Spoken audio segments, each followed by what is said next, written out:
I was originally intending to use just 14 packs for day one, game one, and I went through the whole thing. I cracked the packs, made the selections, made the decks, played the decks in solitaire, even did a couple of punching bags, and they were terrible. They were really horribly unplayable, and they're almost like independently proving to me why. I already knew that, but I now I do why people spend so much money on dual lands, and it's because if you're just playing basic lands, you could be, and you're playing more than one color, you're playing even two colors, you could be sitting there and just get horribly mana screwed out of one color. Not just mana screwed, period, but out of one color. So I'm going to describe what I'm doing, basically going back and rewinding, unwinding game one, day one, and redoing it with the 18 pack selection. So yeah, the first attempt was definitely a failure. The basic lands mana base sucks so bad. 14 packs for the kind of experiment that I'm running is not good. Really, you wind up with a kind of like a battle bond build where you just have barely enough to make a commander deck. That's not fun. 18 packs will do it. 18 packs allow you to take out 5, 6, 7, 8, 10, 15 creatures, non-creatures. That's a really good build where you're going to get a little bit of synergy. And the solution, of course, was, as I've mentioned, to use 18 packs for game one and restart it. Then allow all players to access a bunch of common dual lands and mana rocks, especially the Ravnica 1, Ravnica City of Guilt block signets. So now I've put it all together. In red are the 4 packs that I added for each player. You can stop this later, and just in case you want to reproduce something like this for yourself. Similar to the original video, the selections have changed a little because there are a few more rares. And I've gone through these before in the first video in this series, so I'm not going to go through them. I'm just going to page through them quickly. Then, of course, the common cycles that I'm using are Ravnica 1, Ravnica 2, the Guild Gates, the Cast of Tarkir block common lands, the ones that just came out of Magic for M19. I also want to at some point use the buddy lands, but the buddy lands are too expensive right now online. I used to have them. I don't have them now. I'm gonna wait till they cycle out to get them.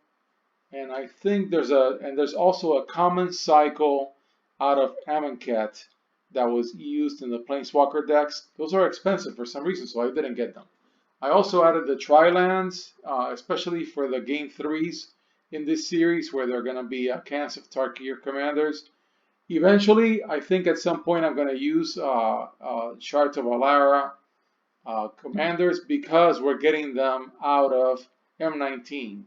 And that's something that I'll probably add to this. I'm sure I'm going to do in here for what I usually refer to as day 3. And if you guys go back to the original video, that's where I talk about it. The pay 1 mana and then select the color gold lands, I put in 3, but I'm finding that 3 is too many. I like only 1, and I had a game where I drew 2 of these early game in the first few draws, and it was terrible. So I now all of the 4 remade decks only have Shimmering Grotto. And of course, Evolving Wilds and Terramorphic Expanse are the same card. You want those. If there were 10 of them, I would use them. They're fantastic in a casual setting. So here's a screenshot of the lands. And then that I added. Again, effectively Unknown Shores and Painted Bluffs. I don't know. I don't think it's going to work out. Maybe in the 3-color builds, but definitely in 2-color builds. I only want just Shimmering Grotto, just one of them. Not picked one of them. Of course, the signets and the banners and the obelisks. Okay, this is the same setup as is explained in this first video. We're giving the players. It's a lot like a Heidi Klum kind of Project Runway, where the judges, the house, selects a way in which the players are going to go. It is still only common lands, but there's also dual common lands.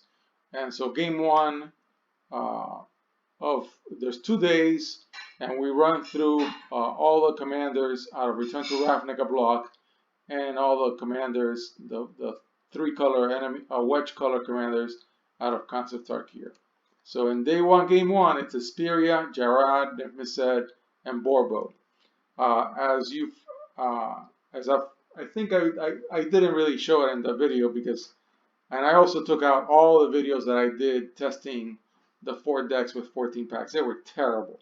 I think I left the punching bag one, meaning that I played a real player, and I always get beat very badly because these are, sealed deck builds.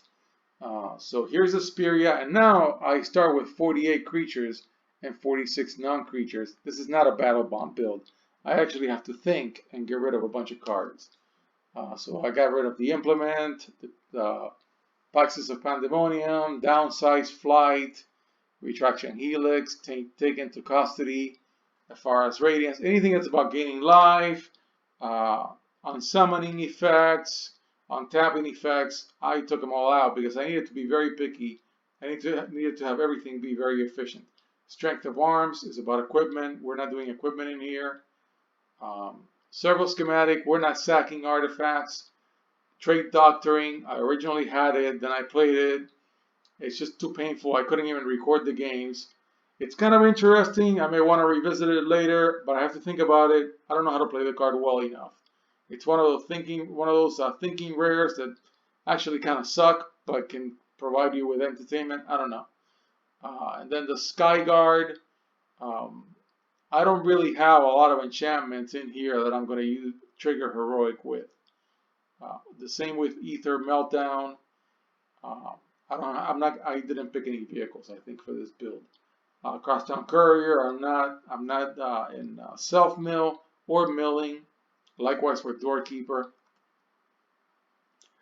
Then the Scepter is part of a combo.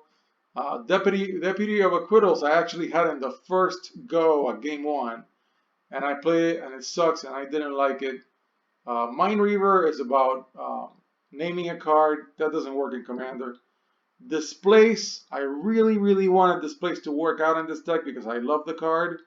I'm just not doing it in here. I don't really need it. The Herald of the Fair, I'm not doing counters. Riot Control, I don't care about gaining life in this deck. I care about my counter spells. Dissolve, bottom row is a superstar, Scroll Thief, another superstar, Divination, just good old draw cards, counter spells, draw cards, counter spells, control. You're in control. You're playing a control deck. Volatile Rig, no coin flipping. Excoriate was in the first round of decks. It just didn't work out. I don't like it at all. The Crawler is a little too heavy. The Chorus of the Tides has heroic, and it's not a great heroic card anyways. The Mind Static is too heavy of a counter spell.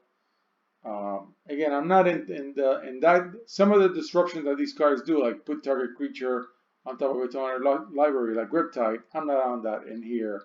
I'm on better things within this limited selection. I took out one of the heavy vanillas, the Silent Artisan.